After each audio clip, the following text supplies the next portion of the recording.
آخری دو صورتیں یہ گویا کہ قرآن مجید کے اختتام پر دو پہرے دار ہیں.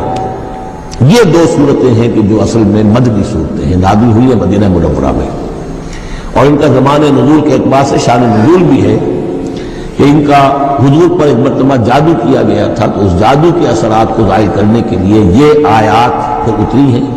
اور حضور نے پھر جب ان کی بات بار بار تلاوت کی ہے تو وہ جادو کے اثرات ہیں. یہودی نے کیا تھا جادو آپ پر، جس سے آپ کو چیزیں بھول جاتے تھے، کافی آپ کو تکلیف نہیں ہے. صحیح بخاری کے اندر یہ روایت موجود ہے.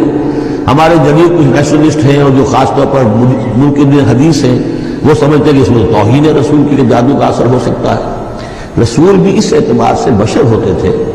تلوار کا اگر کاری زخم پڑا ہے تو خون نکلا، اور خون نکل گیا تو گرفتاری ہوا تو بے ہوشی بھی ہوئی.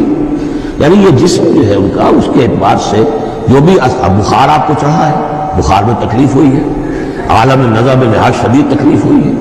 تو اس حوالے سے یہ نہ سمجھیے کہ وہ بشریت کے جو نوازن ہے وہ ختم ہو جاتے ہیں، لیکن اللہ تعالیٰ کی طرف سے انہیں ایک مقام ملا ہے، ایک عصمت ملی ہے، ایک بزرگی ہے، وہ اپنی جگہ پر ہے. تو جادو کا وہ واقعہ بالکل صحیح ہے جو ہوا ہے. لیکن اس کے لیے اب یہ دو صورتیں ہیں، اور یہاں خاص طور پر نوٹ کر لیجئے کہ یہ معوذتین، یہ ایک صورت بھی ہو سکتی تھی، لیکن قرآن حکیم میں جو عام مزاج ہے کہ صورتیں جوڑوں کی شکل میں ہے، تو دو حصوں میں تقسیم کر دیا. اور اس کی تقسیم کیا ہے؟ ایک وہ چیزیں ہیں جو انسان پر باہر سے حملہ آور ہوتی ہیں، اور ایک چیز وہ ہے جو انسان کے اپنے اندر سے حملہ آور ہوتی ہے. ان دونوں کو دو علیحدہ چیزوں میں رکھ کر اور سکھایا گیا ہمیں کہ تم ہمیشہ اللہ کی پناہ طلب کرتے رہا کرو ان چیزوں کے اثرات سے، ان چیزوں کے اثرات بد سے اپنے آپ کو بچانے کے لیے.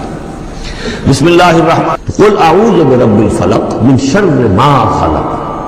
جو بھی مخلوقات ہیں ان میں سے جو بھی شر کا پہلو ہے، میں اس سے اے پروردگار تیری پناہ میں آتا ہوں. ومن شر غاسق اذا وقب. خاص طور پر یہ رات کو ڈھانپ لینے والی جو ہے رات، اندھیرا.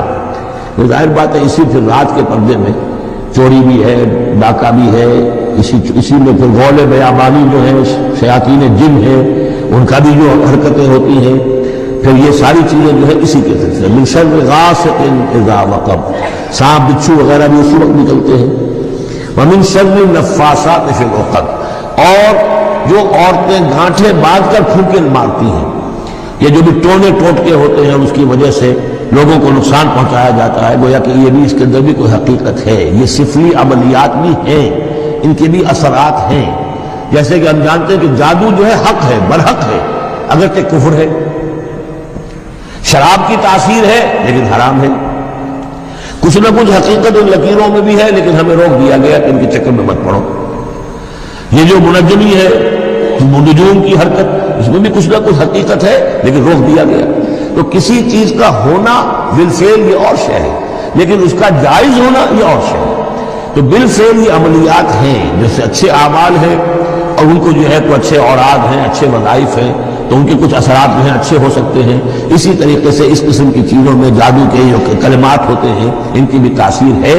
اور وہ جو عورتیں جو ہے وہ جادو کرتے ہوئے، جس کو ہم کہتے ہیں کہ وہ تعویذ گنڈا وغیرہ جو ہوتا ہے، پھر وہ اس میں پھونکے مارتی ہیں، تو اللہ تعالیٰ سے میں ان کے شر سے بھی پناہ چاہتا ہوں. ومن شر حاسد اذا حسد. اور حسد کرنے والے کے شر سے بھی میں اللہ کی پناہ طلب کرتا ہوں، جبکہ وہ حسد اپنا استعمال کرے.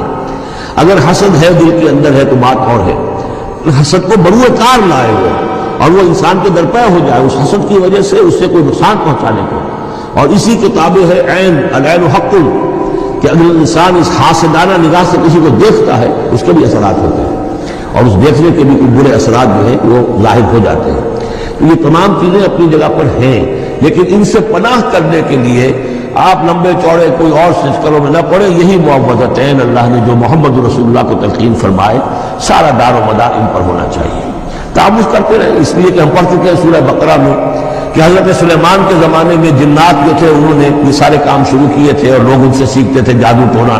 اور آج بھی نقش سلیمانی کے نام سے بکتے ہیں اس قسم کے جو بھی تعویذات ہوتے ہیں، اور وہ دھندا بنا ہوا ہے. تو اس کو لوگوں نے سیکھا اور وہ لوگ جو ہے آج بھی ہمارے ہاں یہ چیزیں چل رہی ہیں، لیکن یہ چیزیں حرام کی گئی ہیں. اور کہا گیا ہے کہ کوئی کسی کو نقصان نہیں پہنچا سکتا جب تک کہ اللہ کا اذن نہ ہو. اگر یہ یقین انسان کے دل میں ہو تو پھر اسے کوئی نقصان نہیں ہوگا. اور ویسے تو یہ ہے کہ تکلیف اللہ کی طرف سے کسی وقت آ سکتی ہے بغیر اس کے کہ کوئی اور آپ کو پہنچائے، اللہ کی طرف سے خود بھی آ سکتی ہے. سورۃ الناس اب یہ آخری سورت ہے۔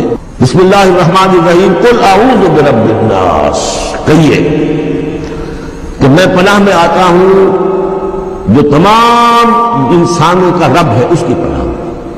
ملک الناس، صرف رب ہی نہیں ہے، بادشاہ ہے، تمام انسانوں کا بادشاہ ہے۔ الہ الناس، تمام انسانوں کا معبود ہے۔ من شر الوسواس الخناس، اس وسوسہ کرنے والے خناس کی جو پیچھے چھپ جاتا ہے، الذی یوسوس فی صدور الناس، جو لوگوں کے سینوں میں وسوسہ اندازی کرتا ہے، اس کے شر سے پناہ مانگتا ہے۔ یہ جو شیطان لعین ہے جس کے بارے میں آتا ہے کہ ان الشیطان یجری من الانسان مجری الدم، حضور کی حدیث ہے یہ شیطان تو اس طریقے سے انسان کے وجود میں سرایت کر جاتا ہے جیسے کہ خون سرایت کر رہا ہے۔ یہ شیطان جو ہے، اور یہ آپ وہ بھی پڑھ چکے ہیں، وَلَقَدْ خَلَقْنَا الْإِنسَانَ وَنَعْلَمُ مَا تُوَسْوِسُ بِهِ نَفْسُهُ، ہم نے انسان کو بنایا، ہم جانتے ہیں کہ اس کا نفس امارہ جو ہے، اِد اور لبیڈو، اس کو اندر کیا وسوسہ اندازی کرتا رہتا ہے۔